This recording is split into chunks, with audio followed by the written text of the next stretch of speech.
ఏ resolution వచ్చినా కాశ్మీర్ గురించి కానీ లేకపోతే భారత ఇంట్రెస్ట్లతో కూడినటువంటి ఏదైనా రిజల్యూషన్ తీసుకొచ్చే ప్రయత్నం చేస్తే చైనా దాన్ని వీటో పవర్తో అడ్డుకునే ప్రయత్నం చేస్తూ ఉంటుంది.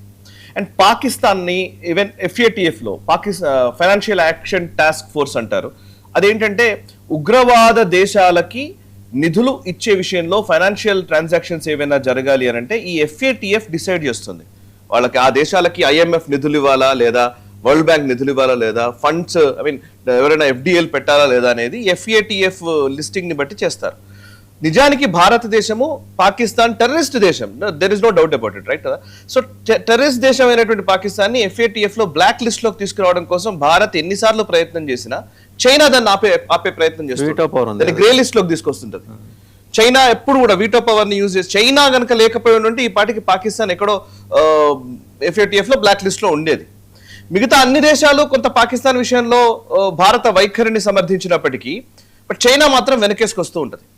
చైనాకున్న ఇంట్రెస్ట్లు అవి. అయితే వాళ్లకున్న ఇంట్రెస్ట్లను వాటి గురించి మనం మాట్లాడదాము. అంతకంటే ముందు అసలు షెహబాజ్ షరీఫ్ చైనా పర్యటనకు వెళ్ళాడు. చైనా పర్యటనకు వెళ్ళినప్పుడు చైనా పర్యటనలో చైనా పాకిస్తాన్ కలిసి ఒక జాయింట్ స్టేట్మెంట్ ని ఇష్యూ చేశాయి.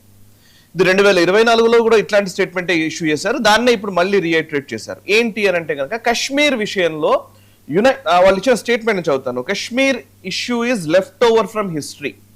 అంటే చాలా సంవత్సరాలుగా ఇది అట్లా కంటిన్యూస్ లెఫ్ట్ ఓవర్స్ అంశంగా దీన్ని చూడాలి అని. Next, should be resolved peacefully according to the UN charter, relevant UNSC resolutions and bilateral agreements.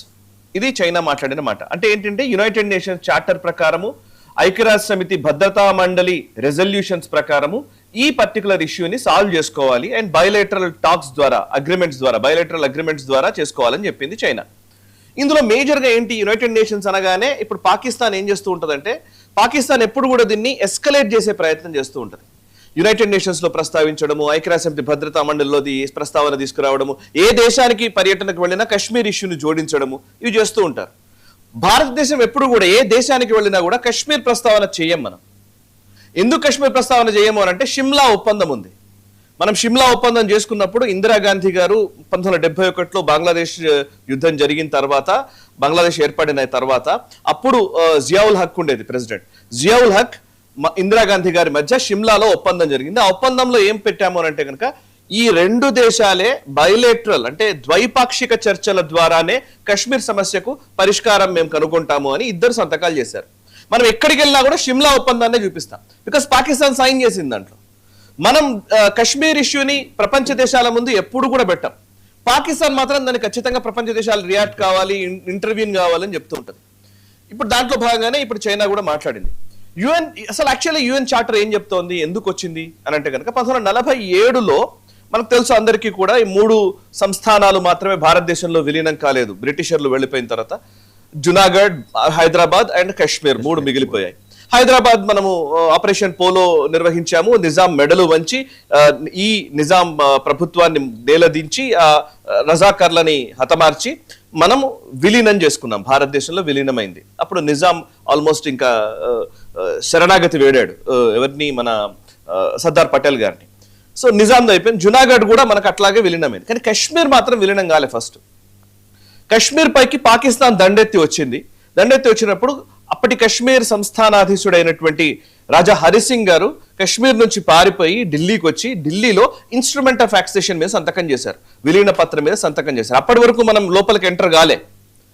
Pakistan attack చేసిన తర్వాత కాశ్మీర్ సంస్థానాధిపతి అయినటువంటి రాజా హరిసింగ్ గారు వచ్చి సంతకం చేసిన తర్వాత మన ఆర్మీ రంగంలోకి దిగింది. అంటే ఏంటంటే మనం చాలా లీగల్ గా ఆ సంస్థానము భారతదేశంలో విలీనం అవుతుందని ప్రకటించిన తర్వాతనే మనం లోపలికి అడుగు పెట్టాము. అక్కడ పాకిస్తాన్ సైన్యాన్ని వెనక్కి నెట్టాము. ఆ టైంలో నెహ్రూ గారు ఏం చేశారు, ఆయన యునైటెడ్ నేషన్స్కి వెళ్ళారు, ఐక్యరాజ్య సమితికి వెళ్ళారు. ఐక్యరాజ్య సమితికి వెళ్ళినప్పుడు అప్పుడు UNSC రిజల్యూషన్స్ 47 అంటారు. ఐక్యరాజ్య సమితి భద్రతా మండలిలో వచ్చినటువంటి తీర్మానం 47 దాని నెంబరు. ఆ తీర్మానం ప్రకారం వాళ్ళు ఒక 3 ప్రతిపాదనలు చేశారు. ఇప్పుడు ఆ ప్రతిపాదనల గురించి చైనా మాడుతోంది. ఆ 3 ప్రతిపాదనలు ఏంటి, యునైటెడ్ నేషన్స్ చేసిన ప్రతిపాదనలు? Number 1, Pakistan must withdraw. First Pakistan తన ఫోర్సెస్ ని మొత్తం తీసేయాలి. వాళ్ళ ఫోర్సెస్ మాత్రమే కదా, అధికారులు కూడా అక్కడ ఉండడానికి వీల్లేదు. మొత్తం పాకిస్తాన్ వెనక్కి వెళ్ళిపోవాలి. ఇప్పుడు గిల్గిట్ బాల్టిస్తాన్ అంతా పాకిస్తాన్ కంట్రోల్లోనే ఉంది. అక్కడ నుంచి పూర్తిగా పాకిస్తాన్ వెళ్ళిపోవాలి. Number 1 first condition. Second condition, India reduces forces. మనం పూర్తిగా తీసేయము, రెడ్యూస్ చేస్తాం ఫోర్సెస్ ని, కొంత ఫోర్సెస్ ని రెడ్యూస్ చేయాలి అనేది లా అండ్ ఆర్డర్ కి అనుగుణంగా అక్కడ ఉండొచ్చు. లా అండ్ ఆర్డర్ కాకుండా ఉండేటువంటి ఫోర్సెస్ అందరినీ కూడా తీసివేయాలి. రెండోది. మూడోది, ప్లెబిసైట్ నిర్వహించాలి. అంటే అక్కడ జనాలు ఏమనుకుంటున్నారో అక్కడ రెఫరెండం నిర్వహించి ఓటింగ్ పెట్టి వాళ్ళు పాకిస్తాన్తో కలవాలనుకుంటున్నారా భారత్తో కలవాలనుకుంటున్నారా అనేది తేల్చుకోవాలి. ఇది United nations resolution. United nations resolution ని గనక చైనా చెప్పినట్టుగా పాకిస్తాన్ అమలు చేయాలి అని అంటే కనుక మన మొదటి నుంచి మన స్టాండ్ ఏంటంటే, సరే ఎస్ యునైటెడ్ నేషన్స్ రిజల్యూషన్ మనం అమలు చేద్దాం. ఫస్ట్ మీరు ఏం చేస్తారు? ఫస్ట్ రూల్ ఏంటి? మీరు ఫస్ట్ వెనక్కి వెళ్ళిపోండి, మీ మిలిటరీ ఫోర్స్ ని మొత్తాన్ని తీసేయండి, పాకిస్తాన్ ఖాళీ చేయాలి ఫస్ట్, అంతే కదా. ఆ ప్లేస్ నుంచి ఫస్ట్ గిల్గిట్ బాల్టిస్తాన్ నుంచి పాకిస్తాన్ ఖాళీ చేసిన తర్వాత నెక్స్ట్ స్టెప్ గురించి మాట్లాడదాం. ఫస్ట్ మీరు ఖాళీ చేయండి యుఎన్ రెజల్యూషన్ ప్రకారం. అయితే ఆ విషయంలో నో అంటుంది మళ్ళీ పాకిస్తాన్. సో సమస్య ఏంటంటే మనం ఈవెన్ జయశంకర్ గారు కూడా ఎక్కడికి వెళ్ళినా కూడా పదే పదే చెప్తూ ఉంటారు, ఫస్ట్ మీరు ఖాళీ చేయండి అక్కడ నుంచి, తర్వాత మాట్లాడదాం మిగతా అన్ని అని. బికాస్ యునైటెడ్ నేషన్స్ గురించి ప్రస్తావన చేస్తే ఈవెన్ 71లో ఇది ఎప్పుడైతే ఐక్యరాజ్య సమితి పరిధిలోకి వెళ్ళిందో, ఈవెన్ కాశ్మీర్ లో ఇప్పుడు శ్రీనగర్ లో కూడా ఐక్యరాజ్య సమితి కార్యాలయం ఉంటుంది ఇప్పటికీ. కానీ మనం ఐక్యరాజ్య సమితికి ఏ మాత్రం కూడా అవకాశం ఇవ్వము, ఎందుకంటే బికాస్ ఇది ఇంటర్నల్ మ్యాటర్. కాశ్మీర్ అనేది ఇంటర్నల్ మ్యాటర్. రాజా హరిసింగ్ విలీన పత్రం మీద సంతకం చేశారు. కాశ్మీర్ భూభాగం మనదే, అండ్ ఆ మనదే అన్న భూభాగం దానికి సంబంధించి ఈవెన్ పాకిస్తాన్ కూడా ఈ ద్వైపాక్షిక చర్చల ద్వారానే దీనికి సమస్యకు పరిష్కరించుకుందామని బంగ్లాదేశ్ యుద్ధం తర్వాత సిమ్లా ఒప్పందంలో సంతకం చేసింది. సో ఇప్పుడు మళ్ళీ ఇది ఇంటర్నేషనలైజ్ చేసే ప్రయత్నం పాకిస్తాన్ చేస్తోంది. సరే, ఇప్పుడు చైనా మాట్లాడిన మాటని అంత సీరియస్ గా తీసుకోవాల్సిన అవసరం లేదు. కాకపోతే ఇది అడపాదడప ఎక్కడికి వెళ్ళినా కూడా దీన్నే తీసుకొచ్చే ప్రయత్నం ఎందుకు చేస్తోంది అనేది మనం చూడాలి. బికాస్ ఆ దేశాలకు కూడా, వెస్టర్న్ కంట్రీస్ కూడా, ఇప్పుడు డొనాల్డ్ ట్రంప్ లాంటి వాళ్ళకి ఇంకోళ్ళకి మొన్న కూడా ఆపరేషన్ సింధూర్ టైంలో కూడా నేనే ఈ సమస్యను పరిష్కరించాను, నేనే వీళ్ళ మధ్య సీజ్ ఫైర్ చేశాను అని అంటే కనుక మనం చాలా నిర్ద్వందంగా చెప్పాం. ఇది మా రెండు దేశాలు డిసైడ్ చేసుకుంటాయి, మీరు కాదు. థర్డ్ పార్టీ ఇంటర్వెన్షన్ ని భారతదేశం ఎప్పుడూ కూడా అంగీకరించదు. ఎస్. అండ్ ఇక కశ్మీర్ విషయంలో ఈవెన్ మనం 1990s లో పివి నరసింహారావు గారు ప్రధానమంత్రిగా ఉన్నప్పుడు ఇంకొక నిర్ణయం కూడా తీసుకున్నారు. పార్లమెంట్ ఉభయ సభల్లో ఒక తీర్మానం చేసుకుని మనం ఏం చేసాము, గిల్గిట్ బాల్టిస్తాన్ యాక్చువల్లీ మన కంట్రోల్లో లేదు, ఇప్పుడు పాకిస్తాన్ ఆక్యుపేషన్ లో ఉంది. సో అక్కడ ఉన్నటువంటి నియోజకవర్గాలు, అక్కడ కూడా కొన్ని నియోజకవర్గాలు ఉన్నట్టుగా మనం తీసుకొని మనము ఆ పర్టికులర్ ప్రాంతానికి సంబంధించినటువంటి నియోజకవర్గాల్ని కూడా మనం ఎప్పుడు కూడా మెన్షన్ చేస్తూ ఉంటాం. మొత్తం జమ్మూ కాశ్మీర్ మొత్తం మ్యాప్ నే మనము ఎప్పుడు వాడుతూ ఉంటాం. ఎవరైనా సరే మన జమ్మూ కాశ్మీర్ మ్యాప్ ని గిల్గిట్ బాల్టిస్తాన్ లు, ఆజాద్ కాశ్మీర్, ముజాఫరాబాద్ లు అవి తీసేసి ఎవరైనా సరే ఏ దేశమైనా పెట్టినా కూడా ఇమ్మీడియట్లీ మన భారత ప్రభుత్వం రియాక్ట్ అవుతుంది. అండ్ ఈ మధ్య కాలంలో చూస్తే లాస్ట్ 5 years నుంచి అన్ని దేశాలు కూడా మన మ్యాప్ ని, అంటే ఈ రోజు మనం వాడుతున్నటువంటి ఏదైతే ఫుల్ మ్యాప్ ఉందో కాశ్మీర్, జమ్మూ కాశ్మీర్ కి సంబంధించి ఆ మ్యాప్ ని ఈ రోజు అన్ని దేశాలు కూడా ఆ మ్యాప్ నే కోట్ చేస్తాయి. ట్వీట్లలో కానీ వాళ్ళ ప్రకటనలో కానీ ఆ మ్యాప్ ని చెప్తాయి. అండ్ ఈవెన్ గూగుల్ కూడా, మీరు గూగుల్ ఎర్త్ లోకి వెళ్ళినా కూడా మనకు ఆ హోల్ మ్యాపే కనబడుతుంది. ఎల్ఓసి, ఎల్ఏసి ఇవేం కనిపించవు.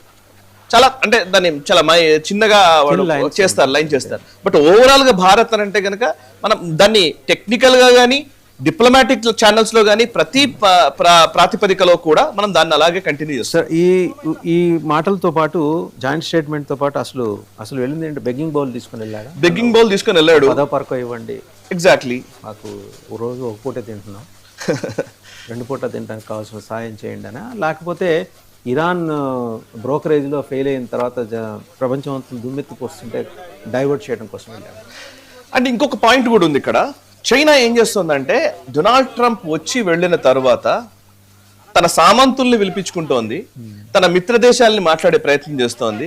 అందరినీ కూడా అంటే నేనే పెద్దన్నని, మాదే అగ్రరాజ్యం అని చెప్పే ఒక ప్రయత్నం కూడా చేస్తోంది. ఫర్ ఎగ్జాంపుల్ రష్యా అధినేత పుతిన్ వచ్చారు. అండ్ ఇప్పుడు ఈయన China Xi Jinping Donald Trump కి కిమ్ జాంగ్ ఉన్ ఉన్నాడు కదా, నార్త్ కొరియా, వాళ్ళిద్దరికి మధ్యవర్తిత్వం చేయడానికి చైనా వస్తుందంట. అంటే నేను supreme power, China is a supreme power అని చూపించడానికి కూడా ఒక ఫోటో ఆప్స్ చేయడానికి కూడా ప్రయత్నం చేస్తారు. ఇంకొక పాయింట్ ఏంటంటే ఇప్పుడు వాళ్ళకున్న ఇంట్రెస్ట్, ఇప్పుడు కాశ్మీర్ విషయంలో మాట్లాడిన దానికి ఇంకొక ఇంట్రెస్ట్ కూడా ఉంది. ఇదేంటంటే ఈవెన్ మొన్న మనము సిఐఏ టైంలో అనుకుంటా, సిఐఏ తీసుకొస్తున్న టైంలో పార్లమెంట్ లో ఎవరు అడిగారు, సిఐఏ తీసుకొస్తున్నారా, సిటిజన్షిప్ అమెండ్మెంట్ యాక్ట్. అంటే దాని ఉద్దేశం ఏంటి, నైబరింగ్ కంట్రీస్ ఏదైతే మన ఇరుగు పొరుగు దేశాల్లో ఇస్లామిక్ దేశాలు ఉన్నాయో అక్కడ మైనారిటీల పైన దాడులు జరుగుతున్నాయి.